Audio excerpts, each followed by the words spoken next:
اپنے پیارے محبوب کریم حضرت محمد مصطفیٰ صلی اللہ علیہ وسلم کا امتی بنایا ہے اور کلمے کی سعادت نصیب فرمائی ہے، اور پھر یہ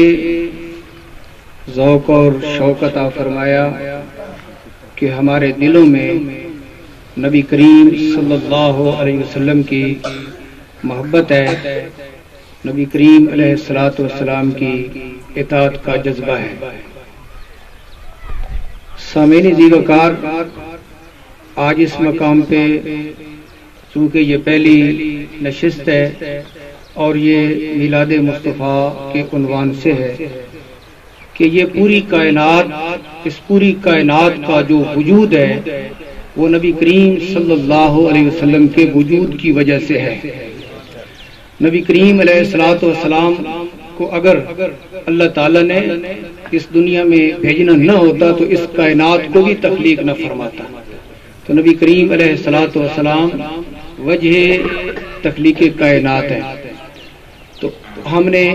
اس محفل کی جو اور آج کی نشست کی جو ابتدا ہے وہ محفل میلاد مصطفیٰ سے کی ہے۔ چونکہ یہ ایک پہلا پروگرام ہے تو کچھ اس کے متعلق میں عرض کرنا چاہوں گا اور اس کا جو تعارف ہے وہ آپ کے گوش گزار کرنا چاہوں گا۔ عرض یہ ہے کہ شمس المدارس صنفی رضویہ کو تقریباً 8 سال ہو گئے ہیں۔ وہ ٹوک امیر باز میں اپنی دینی خدمات جو ہے ان کو سر انجام دے رہا ہے،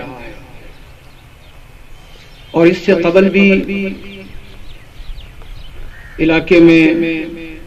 یہ شرف حاصل رہا ہے۔ آستانہ عالیہ مکان شریف پہ تقریباً 7 سال تک میں تدریسی خدمات کو پیش کرتا رہا ہوں۔ مجموعی طور پہ یہ تقریباً 15-16 سال بنتے ہیں،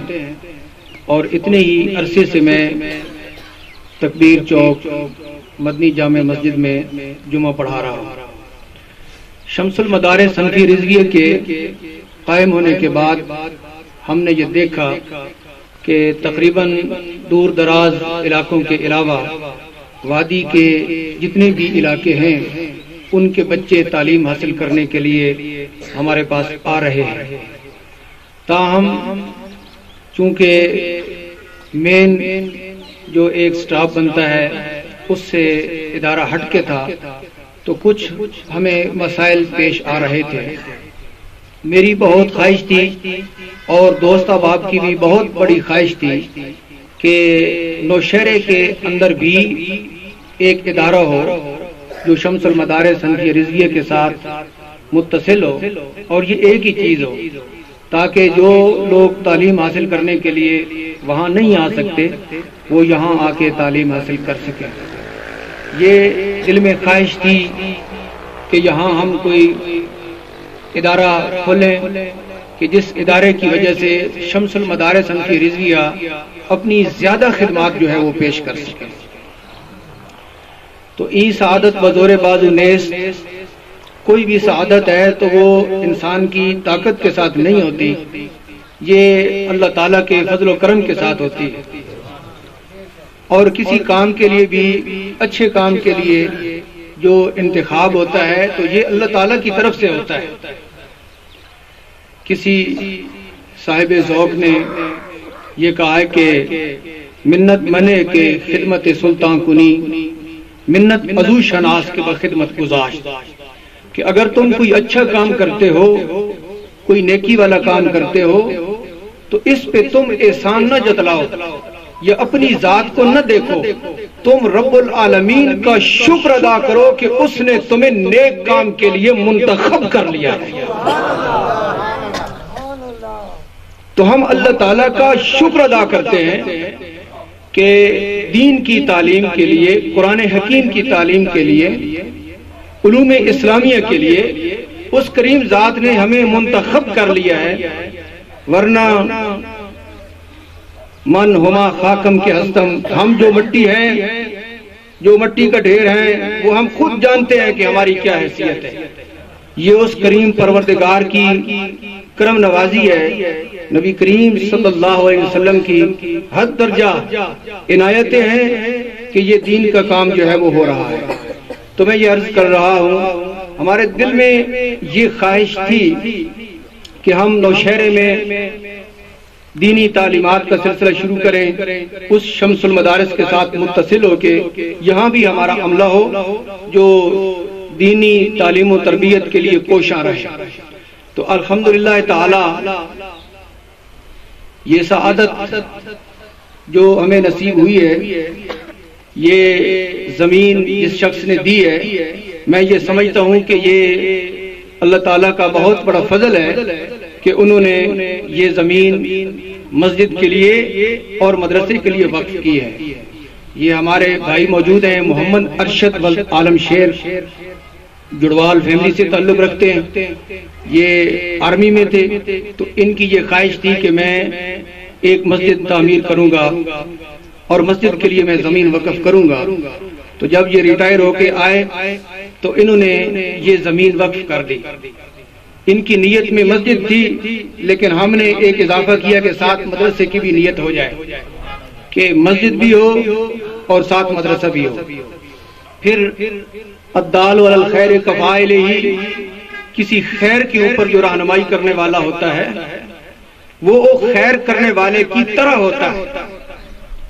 تو ایک عرصے سے میں جمعہ یہاں پڑھا رہا ہوں، محترم محمد نواز صاحب یہ ہمارے ہاں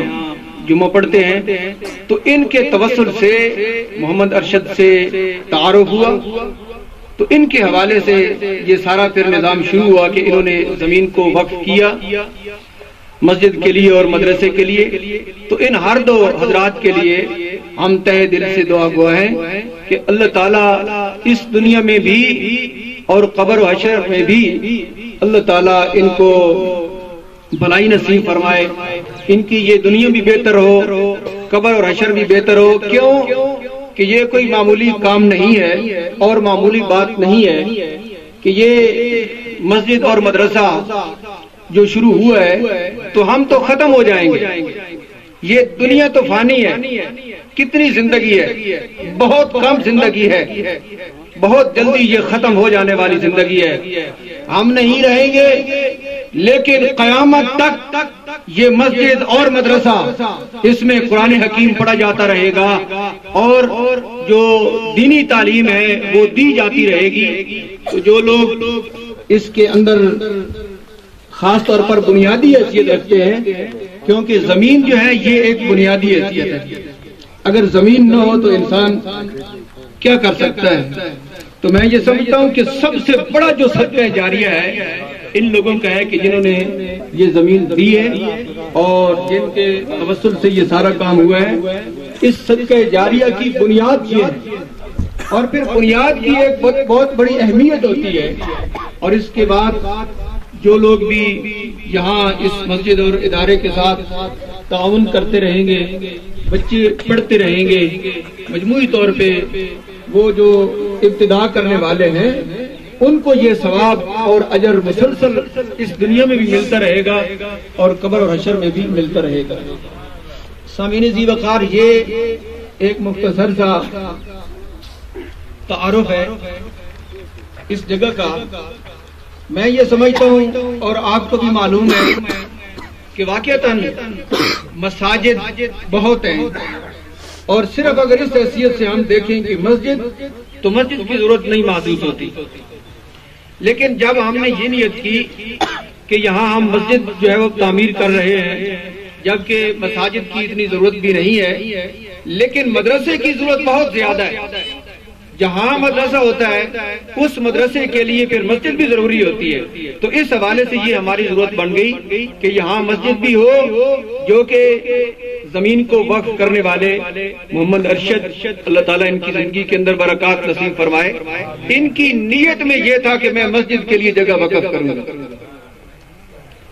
تو یہ جو اپنے دل میں وقف کر چکے تھے، تو لامالا مسجد نے تو بننا تھا، لیکن ادارے کی وجہ سے میں سمجھتا ہوں کہ اس پروگرام کو اور اس نیت کو چار چاند لگ گئے ہیں کہ اب یہ مسجد بھی ہے اور مدرسہ بھی ہے۔ آج کے بعد انشاءاللہ تعالی یہاں مسلسل باجماعت نماز بھی ہوگی اور ہر جمعہ بھی ہوگا، یہاں پہ پڑھا جائے گا۔ ادارہ اپنی خدمات پیش کرے گا، بچے پڑھیں گے، بڑے لوگ آئیں گے، نماز پڑھیں گے، تربیتی پروگرام ہوں گے، تو یہاں آپ کے لیے آنا آسان ہے۔ جہاں ہم بیٹھے ہیں شمس المدارس میں، وہاں ہر شخص کا آنا وہ آسان نہیں ہے، جبکہ یہاں تمام قرب و جوار والے جو لوگ ہیں ان کا یہاں پہ آ جانا وہ بہت آسان ہے۔ بچے بھی آسانی کے ساتھ آ سکتے ہیں، بڑے بھی آسانی کے ساتھ آ سکتے ہیں۔ تو انشاءاللہ تعالی یہاں جمعہ بھی ہوگا، نمازیں بھی ہوں گی اور درس بھی ہوگا۔ آپ کی جو محبتیں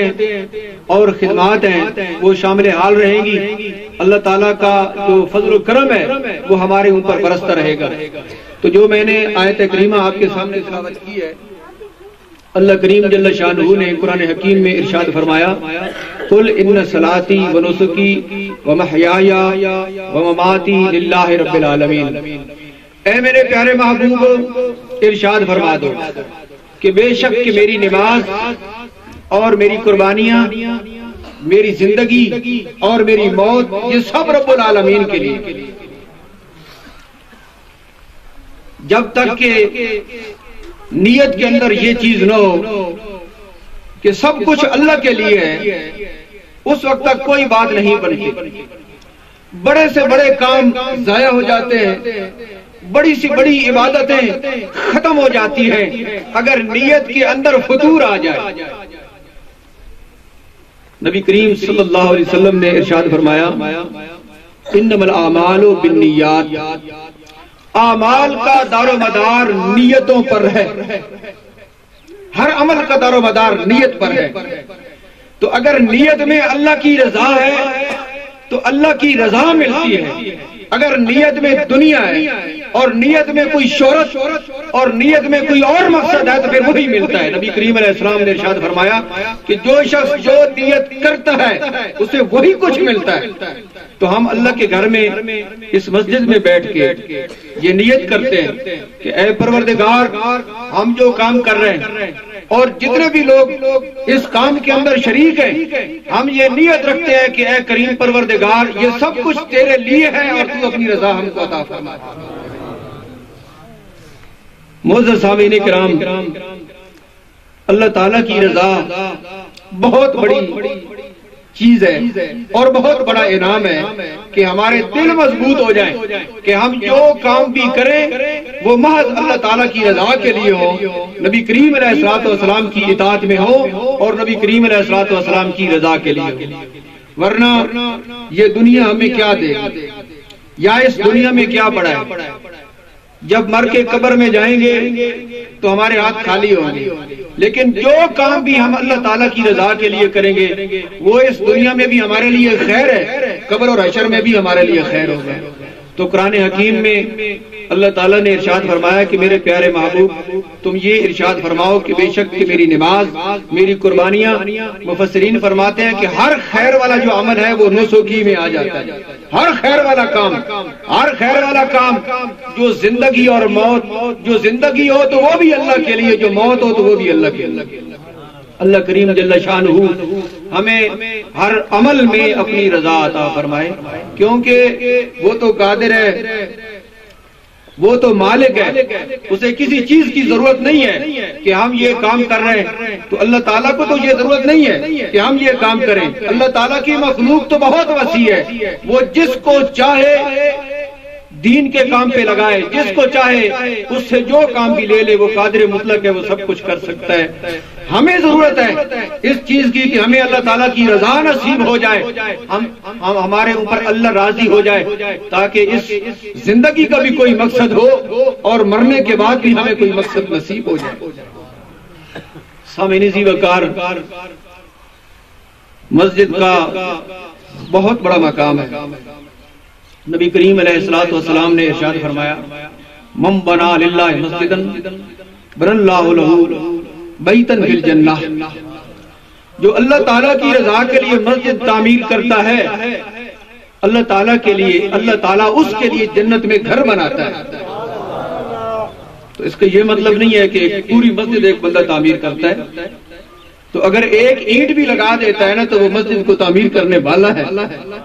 وہ مسجد کے ساتھ محبت کرنے والا ہے, اس کا شمار اس میں ہوتا ہے. تو مسجد کا بہت بڑا مقام ہے. ہم نے یہاں پہ بچوں کو تعلیم دینے والا سلسلہ شروع کرنا ہے. تو میں مختصر وقت میں اس حوالے سے عرض کرتا ہوں کہ قرآن حکیم کی تعلیم, دین کی تعلیم, بچے جو قرآن حکیم کی تعلیم حاصل کرتے ہیں اس کا کیا مقام ہے, تاکہ ہمیں یہ پتہ چل جائے, اور اگر پتہ ہے تو دوبارہ ہمارے دلوں میں یہ بات نقش ہو جائے کہ جو قرآن حکیم کی تعلیم والا نظام ہے اور دین کی جو تعلیم والا سلسلہ ہے, اللہ تعالیٰ کے دربار میں اس کا کیا مقام اور مرتبہ ہے. عام طور پہ ایک چیز ہمیں معلوم تو ہوتی ہے, لیکن دنیا اور دنیا کے ماحول میں ملوث ہو جانے کی وجہ سے وہ چیزیں مدھم پڑ جاتی ہیں, ہماری توجہ نہیں رہتی. ہم میں سے ہر شخص کو پتا ہے کہ نماز فرض ہے, بس اوقات ہماری توجہ نہیں رہتی. جب ہمیں بتایا جاتا ہے کہ نماز فرض ہے تو پھر ہم متوجہ ہو جاتے ہیں کہ بھئی نماز فرض ہے, میں کتنا غافل تھا, مجھے نماز پڑھنی چاہیے. تو بہت سی ایسی چیزیں ہوتی ہیں کہ جن کے بارے میں ہمیں علم تو ہوتا ہے, لیکن کمزوریوں کی وجہ سے, کوتاہیوں کی وجہ سے ہم اس کی طرف مکمل طور پہ متوجہ نہیں ہوتے. تو اس حوالے سے میں نبی کریم علیہ السلام کے ارشادات عالیہ آپ حضرات کے گوش گزار کرتا ہوں, تاکہ میرے دل میں بھی نبی کریم علیہ السلام کے ارشاد کا نور آ جائے, اور ہم سب کے دلوں میں نبی کریم علیہ السلام کے ارشادات کے جو نور ہیں وہ آ جائے, اور ہمیں پتہ چل جائے کہ مسجد کی طرف متوجہ ہو جانا, قرآن حکیم کی تعلیم کی طرف متوجہ ہو جانا اور دین کی طرف متوجہ ہو جانا یہ کتنا بڑا کام ہے. سامعین, آپ ملاحظہ فرمائیں کہ نبی کریم علیہ السلام نے ارشاد فرمایا, قرآن حکیم اور دین اسلام کی تعلیم کے متعلق ارشاد فرمایا کہ من یرد اللہ بخیر یفقہہ فی الدین وانما انا قاسم واللہ یعطی. رسول اللہ صلی اللہ علیہ وسلم نے ارشاد فرمایا کہ اللہ تعالی جس شخص کو خیر دینے کا ارادہ فرماتا ہے اسے دین کی سمجھ بوجھ عطا فرما دیتا ہے. کوئی شخص ایسا ہوتا ہے کہ اس کے پاس دنیا کا بہت سرمایہ آ جاتا ہے, دنیا کا بہت بڑا کاروبار اس کے ہاتھ میں ہوتا ہے, لیکن یہ اللہ تعالیٰ کی رضا کی دلیل نہیں. ارشاد فرمایا کہ جس شخص کو اللہ تعالیٰ خیر دینے کا ارادہ فرماتا ہے اسے دین کی سمجھ بوجھ عطا فرماتا ہے. اب جتنی بھی دین کی سمجھ بوجھ آ جائے وہ خیر ہے. ہم یہاں پہ موجود ہیں, اگر ہم یہ سمجھ جائیں کہ یہ ایک دینی ادارہ ہے اور یہ ایک مسجد ہے, ہم نے اس کو آباد کرنا ہے اور یہاں جو بچے آئیں گے ان کی تعلیم کے لیے ہم نے کوشاں رہنا ہے, تو یہ بھی ایک خیر ہے اور یہ دین کی سمجھ بوجھ. اگر ایک بندہ قرآن حکیم کی تعلیم دے رہا ہے نا تو اسے یہ احساس ہے کہ میں دین کی تعلیم دے رہا ہوں. ایک شخص ہے وہ ان کھیتوں میں ہل چلا رہا ہے, دکان کے اندر کاروبار کر رہا ہے, لیکن اس کے دل میں محبت ہے کہ یہ بچے پڑھ رہے ہیں اور یہ استاد پڑھا رہے ہیں, اس کی محبت ہے اور تعاون ساتھ ہے, تو وہ بھی اسی میں شمار ہوتا ہے, وہ بھی اسی کام میں شمار ہوتا ہے کہ اس کی محبت مسجد کی طرف ہے, اس کی محبت قرآن حکیم کی تعلیم کی طرف ہے. کچھ پڑھ رہے ہیں, کچھ پڑھا رہے ہیں, اور کچھ ایسے لوگ ہیں کہ جو ان کے ساتھ محبت کر رہے ہیں اور ان کے انتظامات میں وہ شریک ہے. قیامت والے دن اللہ تعالیٰ ان سب کو ایک کھاتے میں رکھے گا کہ یہ پڑھنے والے تھے, یہ پڑھانے والے تھے, اور یہ اگرچہ اپنا کاروبار کر رہے تھے لیکن وہ ان کے ساتھ معاون تھے. نبی کریم علیہ السلام نے ارشاد فرمایا کہ اللہ تعالیٰ جسے خیر دینے کا ارادہ فرماتا ہے اسے دین کی سمجھ بوجھ عطا فرماتا ہے. تو دین کی جتنی سمجھ آ گئی سمجھو کہ وہ ایک خیر ہے اور وہ اللہ تعالیٰ کی طرف سے ملی. اب حدیث شریف کا یہ حصہ ارشاد فرمایا وَإِنَّمَا أَنَا قَاسِمٌ وَاللَّهُ يُؤْتِي. یہاں جو باب العلم میں یہ حدیث ہے تو میں اسی حوالے سے عرض کرتا ہوں، اگرچہ اس حدیث کا عموم بہت زیادہ ہے، عموم ہے اس کے اندر، لیکن حدیث جس باب کے اندر موجود ہے وہ کتاب العلم میں ہے. تو اس حوالے سے کہ نبی کریم علیہ السلام نے ارشاد فرمایا کہ میں تقسیم کرنے والا ہوں اور اللہ تعالیٰ عطا کرنے والا ہے. آپ نے یہاں توجہ کرنی ہے، بس یہاں سے مسئلہ کے حق اہل سنت و جماعت کی جو حقانیت ہے وہ بھی کھل کر سامنے آ جائے گی کہ ہم جو اہل سنت کی عقیدہ رکھتے ہیں کہ اللہ تعالیٰ وہ حقیقی پروردگار ہے، وہ عطا کرنے والا ہے اور اس کی عطاؤں کو تقسیم کرنے والے محمد مصطفیٰ ہیں. تو ارشاد فرمایا نبی کریم علیہ السلام نے کہ وَإِنَّمَا أَنَا قَاسِمٌ وَاللَّهُ يُؤْتِي، میں تقسیم کرنے والا ہوں اور اللہ عطا کرنے والا ہے. اب دیکھیے علم یہ ایک بہت بڑی خیر ہے جو اللہ تعالیٰ کی طرف سے بندے کو نصیب ہے. جسے علم نصیب ہوا وہ اللہ تعالیٰ کی طرف سے نصیب ہوا، لیکن عطا کرنے والا رب العالمین ہے اور اس علم کو تقسیم فرمانے والے محمد مصطفیٰ صلی اللہ علیہ وسلم ہے. تو اب کیا پتہ چلا کہ ہمیں جو علم ملتا ہے اور جو علم ہمیں نصیب ہوتا ہے وہ نبی کریم علیہ السلام کے وسیلہ جلیلہ سے نصیب ہوتا ہے. تو یہ محفل میلاد مصطفیٰ کے حوالے سے آج کی یہ جو مجلس ہے اور یہ جو عنوان ہے نبی کریم علیہ السلام کے میلاد شریف کے حوالے سے ہے کہ ہمیں جو کچھ بھی مل رہا ہے، جو کچھ بھی ملے گا وہ رسول اللہ صلی اللہ علیہ وسلم کے وسیلہ جلیلہ سے ملے گا. اب ارشاد فرمایا کہ میں تقسیم کرتا ہوں اور اللہ تعالیٰ عطا فرماتا ہے. تو معلوم یہ ہوا کہ جس کے پاس جو علم ہے نا، علم کس کو کہتے ہیں؟ اللہ تعالیٰ کی معرفت نصیب ہو جائے اور حقائق کا پتہ چل جائے. اسلام سے قبل بڑے بڑے دانشور موجود تھے، بڑے بڑے فلاسفہ موجود تھے، لیکن انہیں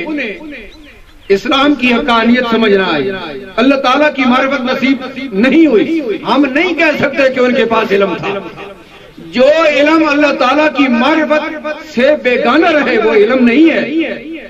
وہ علم نہیں ہو سکتا. علم وہ ہے کہ جس کی وجہ سے اللہ تعالیٰ کی معرفت نصیب ہو، نبی کریم علیہ السلام کی عظمت کا پتہ چلے.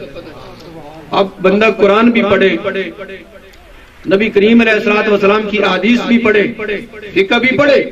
لیکن اس کو اگر مقام محمد مصطفیٰ کا علم نہیں ہوتا تو اس کا مطلب یہ ہے کہ اس کے پاس علم نہیں.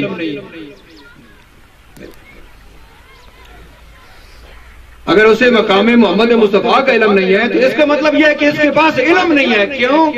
کہ علم ملتا ہے رسول پاک صلی اللہ علیہ وسلم کے وسیلہ جلیلہ سے. اگر ہم محبت کریں گے اور یہ عقیدہ رکھیں گے کہ ہمیں جو کچھ مل رہا ہے قرآن سے جو کچھ ملے گا، نبی کریم علیہ السلام کی احادیث سے جو کچھ ملے گا ہمیں نبی کریم علیہ السلام کی وجہ سے اور آپ کے وسیلہ جلیلہ سے ملے گا، تو پھر علم کا نور نصیب ہوگا. تو یہ جو دینی ادارہ الحمدللہ معرض وجود میں آ چکا ہے،